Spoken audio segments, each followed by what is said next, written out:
Do you know my name? I'm the madman, but they call me insane.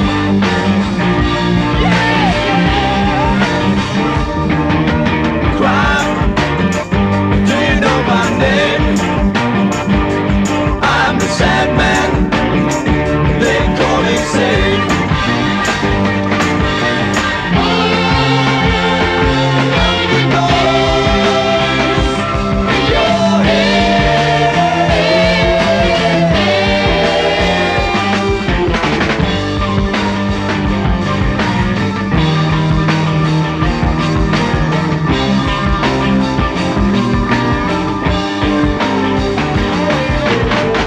Hello record collectors, hello vinyl community, welcome to my channel.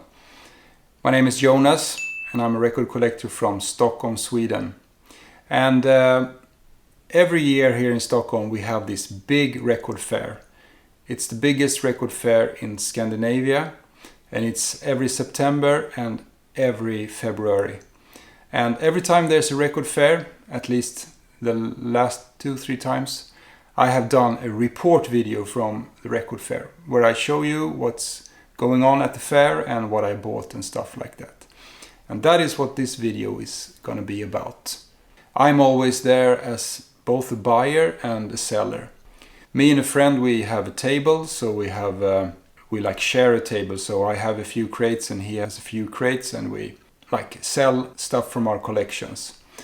And this year it was the same procedure as every year, you know, go up really early before the town wakes up. We pack our things into the car and we drive out to this suburb called Solna where the record fair is at. It's a beautiful drive through Stockholm early in the morning and we get there around 7 a.m. and by that time it's already full of sellers that are unpacking their things and setting up their tables.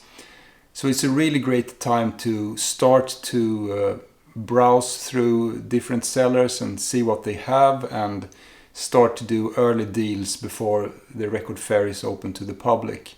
So the first table that I went up to, I saw a seller that was unpacking his things and among all the records he had there, I saw a single. I immediately spotted it and went up and asked about it. And it was actually this single. This is a Swedish band, the Vertex, with their second single from 1981. That was that he had on his table. And I have this on my want list, so I asked him about it and he had a really fair price on this. And he actually had 2 copies of it and they were both unplayed because he had gotten it directly from the band. And the Vertex, they were kind of a like new wave power pop mods band from Sweden. This one came out in 81, so they were, I guess they started out as more of like a punk new wave, but they moved into more like 60s pop, power pop stuff. Yeah, really cool band. But they never made it big, so they just released 2 singles and this is the last one they did. But a great like underground power pop with punk attitude kind of band. And it was released, I'm not sure if it was like a private release, but it came on a label called Mama. So a really great copy. The B-side, Fell in Love. So a great start of this record fair. The first like 10 minutes I found this and I've been looking for this for some time. So it was really cool to find it. I'm still looking for their first single or EP that is a little bit harder to find, but this was a cool find.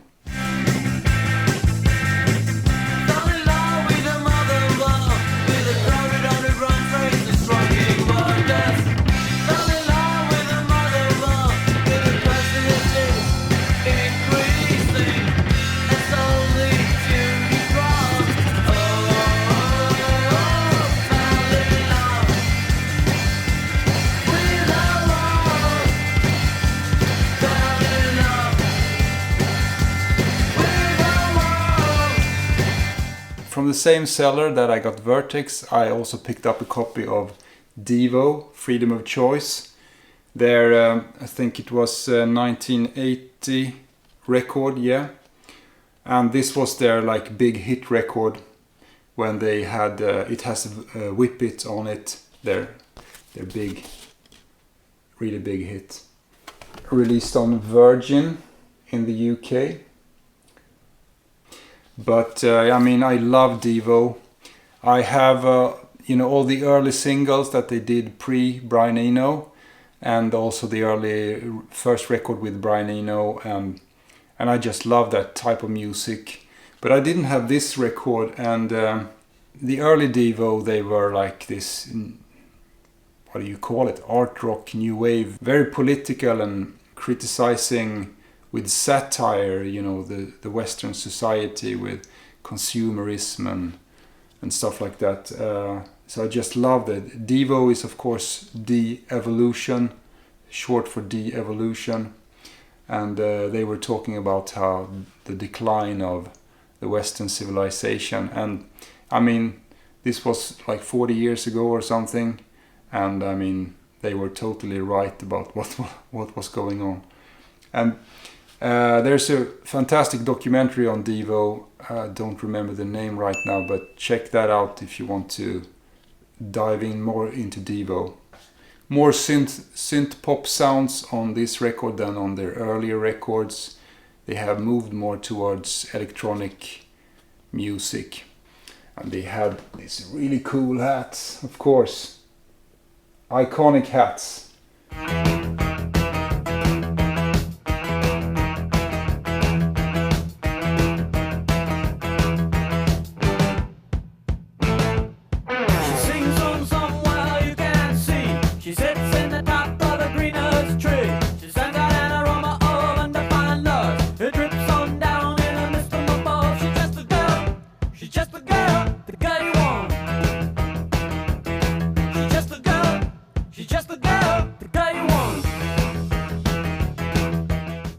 One of my good friends that I always travel to Den Bosch with, he also came to this fair, not as a seller, but he brought some records that he wanted to sell at our table. And one of the records he had, I actually bought, and it's Ian Anderson, Book of Changes, that was released on Fontana in the UK in 1970. This is not the Ian Anderson from Jethro Tull. This is a different guy, and later on his later records he added an A to Ian A. Anderson, not to be confused with Jethro Tull front guy. I mean, some of the reviews of this album back in the days, they thought it was Ian Anderson from Jethro Tull that did a solo album. So really confusing. This is a folk record, folk blues maybe, but it also has some psychedelic songs on it, and those songs are the ones that I really love. Some of the songs go into more like boogie blues rock kind of songs. That sounds a bit like Canned Heat to me, similar vibe, but I bought this mainly for the like acid folk songs that it has, and especially the opening track here called Edges. That is an amazing acid folk song with flutes and everything, just superb.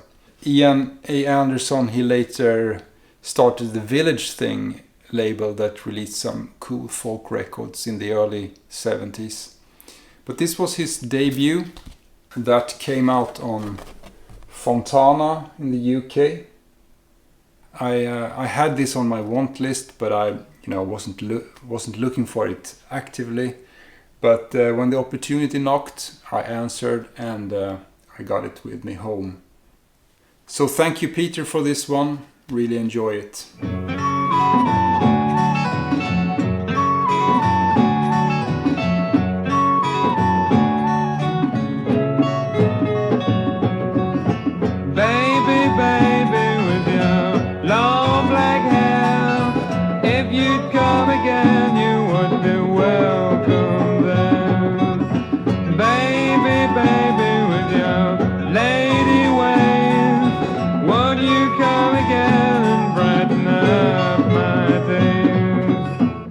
10 o'clock the record fair opens to the public and people start to come in, and it gets really crowded really fast.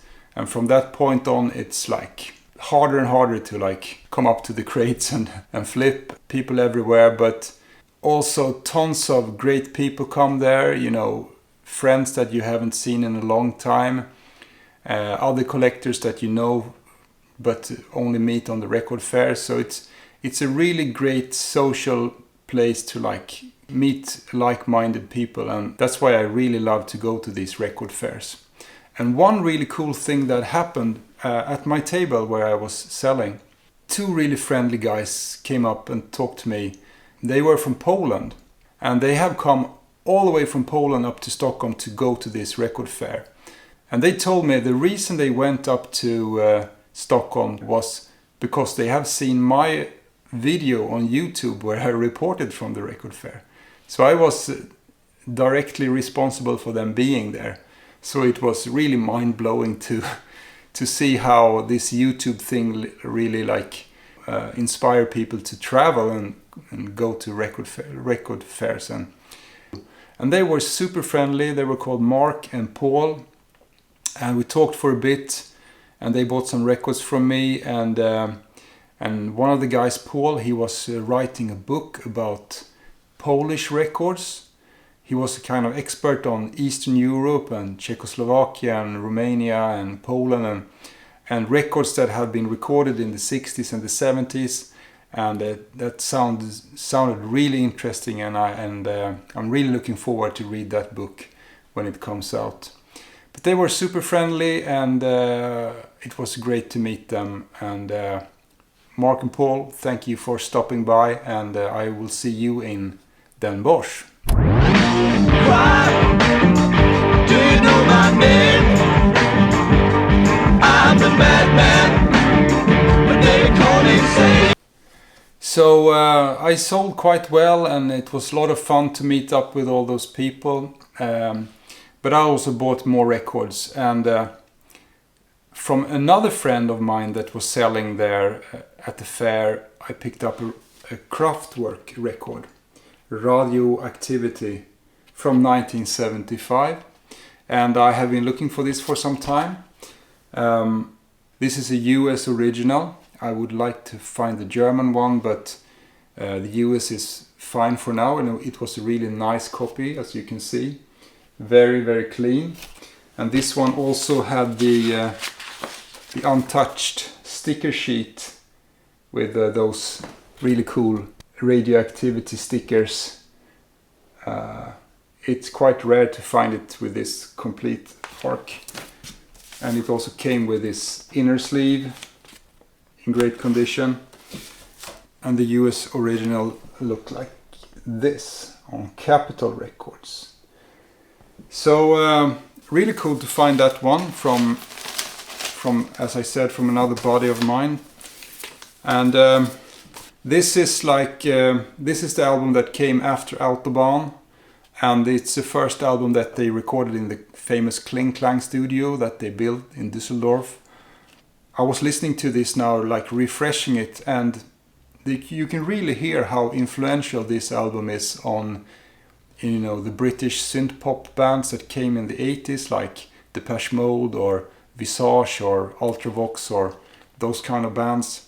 They were like 10 years ahead of their time when they did all these sounds that all those bands were like trying to sound like later on. And my favorite has always been Om Sweet Om, the last track, really cool one.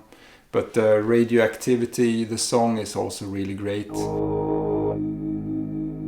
Sweet.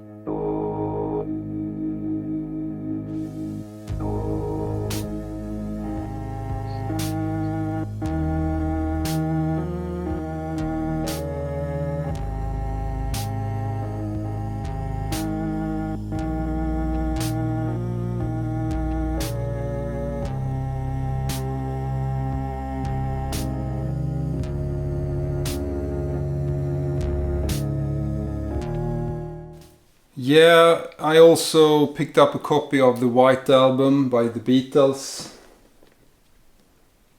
I mean, I'm not going to talk too much about it, but I had the mono copy of this at home, but I have decided to go for the stereo copy. So I found a stereo copy that was in good condition, because it's easy to find them in bad condition, but to find them in good condition is really hard. And this is also a complete set with, you know, the photos and the poster. Just look at the Lennon there. What an iconic image.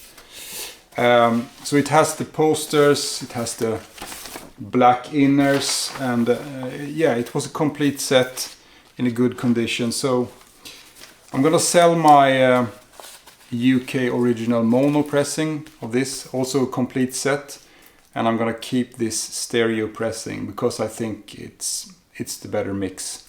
I mean, the mono is interesting too, but I'm gonna go for the stereo on this one. Talk to me if you're interested.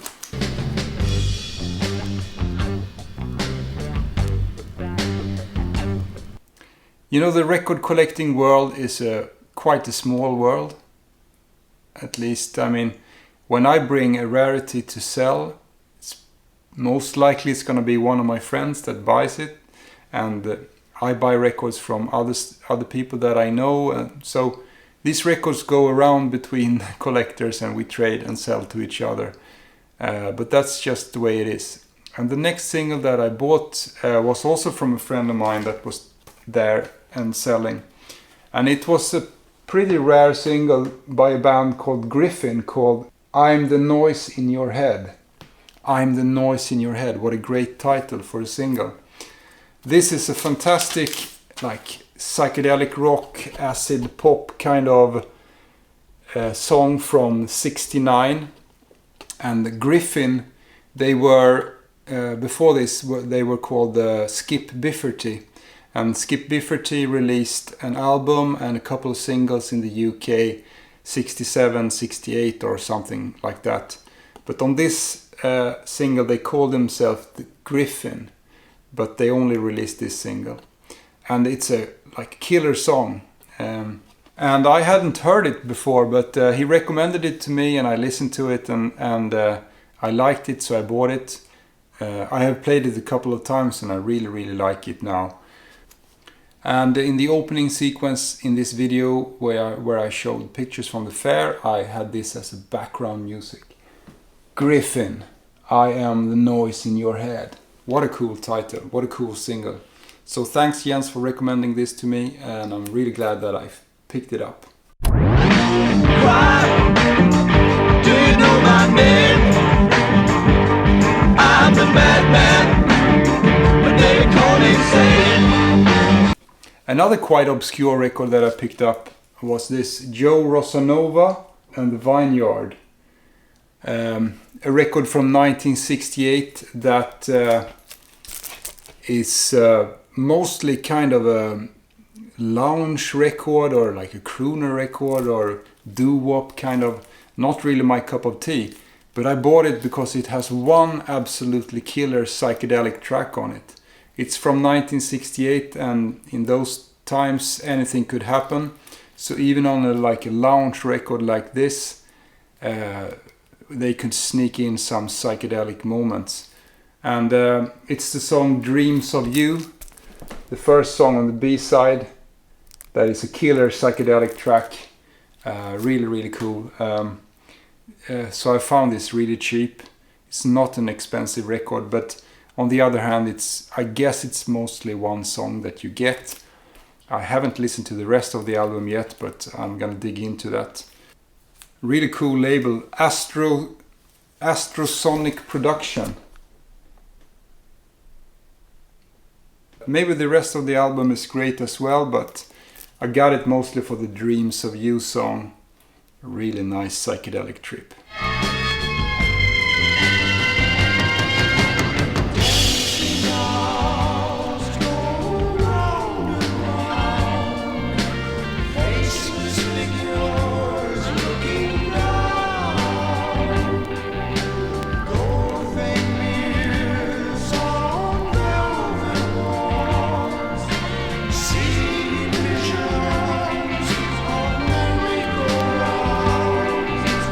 So had sold quite well, so at the end of the fair I felt quite good, and I wanted to like treat myself with a special record. So I picked up Kraftwerk 2 just before the end of the fair, and this is an absolutely stunning German original, very nice condition. The gatefold cover here. It's the German first press. Looks like this. Yeah, I've been looking for those early Kraftwerk records. I have Kraftwerk 1, but I didn't have this one, and I'm still looking for Ralph and Florian. So this album was a few years before Radioactivity that I showed earlier. This is 1972, and on this LP they were just like an experimental krautrock band doing like long minimalistic songs with flutes and organs and yes, stuff like that. And it was recorded by Ralph and Florian together with the producer Conny Plank. And this is a bit different than the synth pop that they did later on, but really interesting to hear how they started it. And I mean, this LP has never been reissued, and also Kraftwerk 1 and Ralph and Florian has never been reissued. The band are not really seeing these records as part of their canon. I mean, they the first LP that they think are the first Kraftwerk record is Autobahn. So these earlier records they think are more like archaeology or something. But I guess they will be reissued one day. I'm guessing here.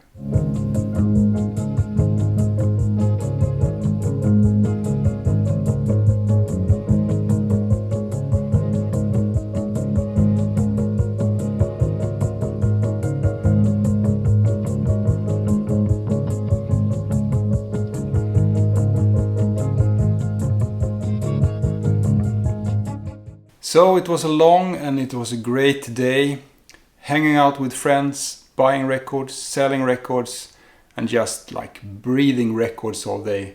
And speaking of that, the air in this big hall was not really good. And I think they are going to renovate the whole place. So next year maybe they will host the fair at some other place. I'm not really sure. But yeah, it was a great day. And there's also this kind of tradition that we have like an after party at a friend's place after he invites a bunch of collectors. So we go there at night to drink some beers and listen to some records and talk about records. And that is a really nice tradition by my friend Johan. But when you get home late at night, you're really tired, but you're also really happy because, you know, this is what we live for, to do these long record days. And for me personally, it was a good day because I sold well. Now I have at least half of the money that I need for the Den Bosch fair. So that will be the next big thing, the big record fair in the Netherlands. In November I'm going to be there. And if you are going there, write it down in the comments. And I always like to meet up with other collectors and people from the vinyl community or other collectors. It's always nice to meet up and say hi. So this was my little report video from the big record fair in Stockholm, September 2025. Thanks for watching it. Please put down a comment what you think of my records that I bought. And like, subscribe and all that stuff. And I'll be back with more videos about, I don't know, maybe you have some suggestions for topics that I could do videos about, so put them down in the comments if you want to. So until next time, be sure to buy records and be kind to each other, make love, not war, etc. etc. Peace out.